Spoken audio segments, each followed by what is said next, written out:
बिस्मिल्लाहिर्रहमानिर्रहीम नहमदु व नसल्ली अला रसूलिल करीम। आज एक बड़ा इम्पोर्टेंट दिन है यहाँ पे प्रेस क्लब में, और पूरे पाकिस्तान से सहाफ़ी भाई और हमारे बच्चे सब यहाँ पर जमा हैं, और ये सारे यूनियंस जर्नलिस्ट सारे यहाँ पर इकट्ठे हैं जो अपने राइट्स के हवाले से डिस्कशन कर रहे थे, और उसी में उन्होंने मुझे मदऊ किया था। और इसी बहाने उन्होंने चाहा कि चूँकि मैं आजकल वजारत मजहबी अमूर को देख रहा हूँ, तो वजारत इस वक्त जो सबसे हॉट इशू है वो इस वक्त हज ऑपरेशन है, उस हवाले से कोई इन्फॉर्मेशन भी चाहते हैं। तो मैं उस हवाले से थोड़ी सी इन्फॉर्मेशन दे देता हूँ कि इस वक्त हमारा हज ऑपरेशन जो है वो शुरू हो चुका है। चूँकि मैंने अभी 12-13 दिन पहले चार्ज लिया है वजारत मजहबी अमूर का, और इसी हवाले से मुझे फ़ौरी तौर पे जो है मैंने सऊदी अरब का सफ़र किया। वहाँ पर जो वहाँ के मिनिस्टर हज उम्रा हैं, डिप्टी मिनिस्टर हज उम्रा मदीना मुनव्वरा में, और डॉक्टर तौफीक जो कि उनके पूरे सऊदी अरब के मिनिस्टर, इन सब से मैं राब्ते में था, इनसे मुलाकातें भी हुई हैं, और भी बहुत सारे सऊदीयन हुकाम जिनके साथ मेरी मुलाकातें हुई हैं। और इन मुलाकातों का मकसद यही था कि हम अपने हाजियों की मुश्किलात को कम कर सकें, क्योंकि मैं ये नहीं कह सकता कि हम बहुत फैसिलिटेट कर सकेंगे, लेकिन मुझे लगता है कि अगर हमने सही तरीके के साथ और पूरे उसमें हिकमत अमली के साथ काम किया, तो जो बहुत बड़ा डिसास्टर या मुश्किलात मैं देख रहा था कि आने वाले हैं, उसमें इंशाल्लाह हमारे कमी आने की इंशाल्लाह लाजमी कमी आ जाएगी। हम अपना कंपैरिजन 2023 के हज का 2022 के साथ नहीं कर सकते, इसलिए कि 2022 के अंदर जो हाजियों की तादाद गवर्नमेंट के हिसाब में गई है, गवर्नमेंट अकाउंट से गई है, वो कुछ 34,000 के करीब हाजी जो है उन्होंने हज किया है गवर्नमेंट के स्कीम के तहत। और प्राइवेट जो हज ऑपरेटर्स थे उनके थ्रू उन्होंने तकरीबन को 45,000 के करीब जो हाजी थे उन्होंने हज किया। ये कोई 38% गवर्नमेंट का और 62% जो है वो प्राइवेट सेक्टर का बनता है। इस दफ़ा जो हज हो रहा है इसके अंदर 50-50 है, और हमारी जो तादाद है वो तकरीबन 1,80,000 से ज़्यादा तादाद है। और उस वक़्त जो पूरी दुनिया से सऊदी अरब में हाजी आए हैं वो 8.5 लाख आए हैं, और अब जो हाजी आ रहे हैं उनकी तादाद जो है वो मिलियंस के अंदर है। लिहाजा हमारा जो कंपैरिजन अगर बनता है 2023 का, तो 2019 के साथ बनेगा, क्योंकि 2020 और 2021 में हज जो है मौकूफ़ रहा।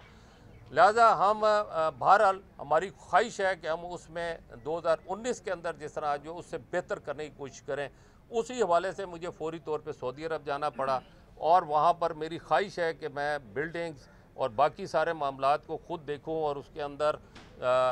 कोशिश करें कि उसमें हम कोई बेहतरी ला सकें। और अल्हम्दुलिल्लाह मैं ज़ाती तौर पे समझता हूँ कि मैं उसके अंदर थोड़ा सा कामयाब ज़रूर हुआ हूँ, लेकिन अभी भी मैं मुतमईन नहीं हुआ, और हो सकता है कि इस मुतमईन ना होने की वजह से मुझे दोबारा जाना पड़े। और पाकिस्तान में इस वक्त पिछली दफ़ा एक बहुत बड़ा जो प्रॉब्लम इस वक्त है वो है फ़ॉरेन एक्सचेंज का। जो फ़ॉरेन एक्सचेंज उस वक्त आसानी से जाता था, आज अभी तक हमारा फ़ॉरेन एक्सचेंज उतनी अमाउंट वहाँ पर हमारे जो डीजी हज हैं उन तक नहीं पहुँच सकी कि वो उसके ऊपर एक्शन लें और काम को जो है वो तेज़ी के साथ शुरू कर सकें। तो बहुत सारे मसाइल हैं जिसको मैं देख रहा हूँ, लेकिन मुझे यकीन है कि मैं इंशाअल्लाह ताला इन जो भी मसाइल हैं, इन मसाइल को हम हल करने में या इनको कम करने में हम इंशाअल्लाह कामयाब हो जाएंगे। और इस वक्त मेरा ज़ोर है, अच्छा मैं इसमें 2-4 बातें, एक तो हमारे जो लोग इधर से जाते हैं, जो खुदामुल हज के तौर पर जाते हैं, गवर्नमेंट डिपार्टमेंट्स के लोग, उनके लिए मैंने एक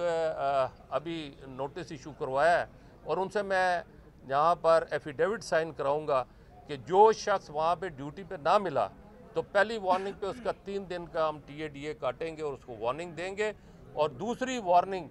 अगर दूसरी मरतबा वो अपनी ड्यूटी से गैर हाजिर पाया गया या इर्रेगुलरिटी में मुलव्वस हुआ तो उसको ब्लैकलिस्ट भी करेंगे और डिपोर्ट भी करेंगे। इसके साथ साथ जितने भी कॉन्ट्रैक्ट्स ये ले रहे हैं, इन सब कॉन्ट्रैक्ट्स को हम हाईलाइट करेंगे, ओपन करेंगे, मीडिया के सामने रखेंगे, और उसके साथ साथ अगर उन लोगों ने, जिन लोगों ने फैसिलिटीज़ देनी है और उन्होंने वो फैसिलिटीज़ जो उन्होंने कमिटमेंट की और हमारे हाजियों को ना दी, तो ना सिर्फ हम उनके ऊपर पेनल्टियाँ डालेंगे बल्कि उनको ब्लैकलिस्ट करेंगे। लिहाजा मैं ये समझता हूँ कि ये चीज़ मीडिया के थ्रू अगर इन लोगों तक पहुँच जाए तो बहुत अच्छा होगा। और हमारे जो हाजी इस वक्त जा रहे हैं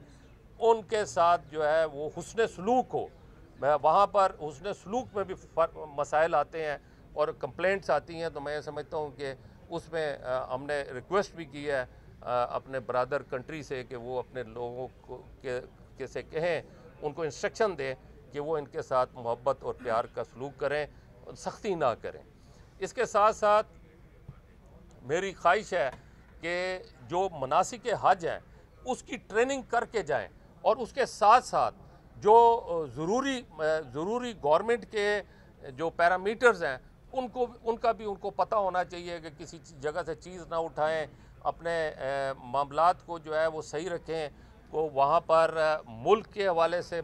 जो है वो खुशनामी का बाइस बने और अपनी इबादत की तरफ जो है वो तवज्जो करें। इसी तरह मिना, मुज़दलिफ़ा, अरफात के अंदर बहुत मुश्किलात हैं, उन मुश्किलात के हवाले से जो है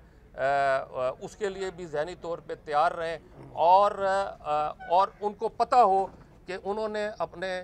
कौन कौन से मामलात जो हैं वो किस किस तरह हल करने हैं। इसके साथ साथ मेरी रिज़र्वेशन है हमारी जो एयरलाइंस हैं कि ये लेट भी जाती हैं, फिर इनकी सर्विसेज के ऊपर भी शिकायत हैं।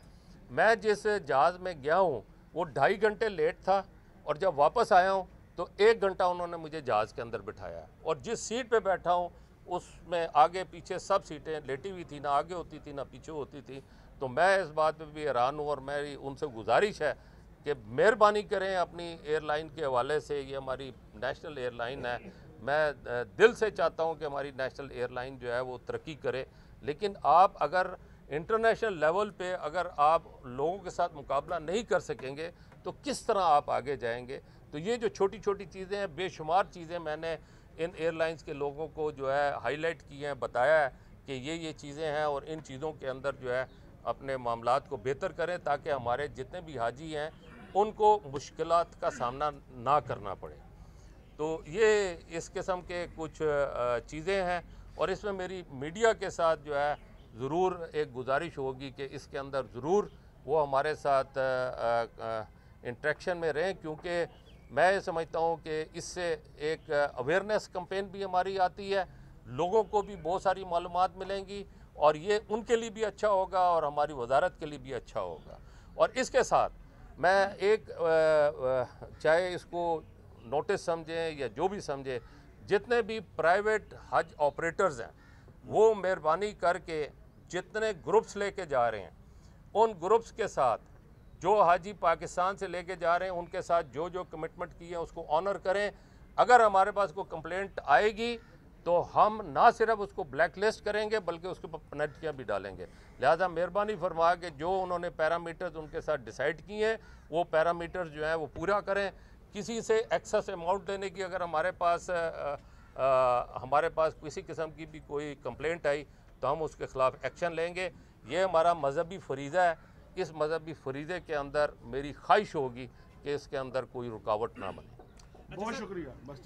मेरा ठीक है, बहुत शुक्रिया,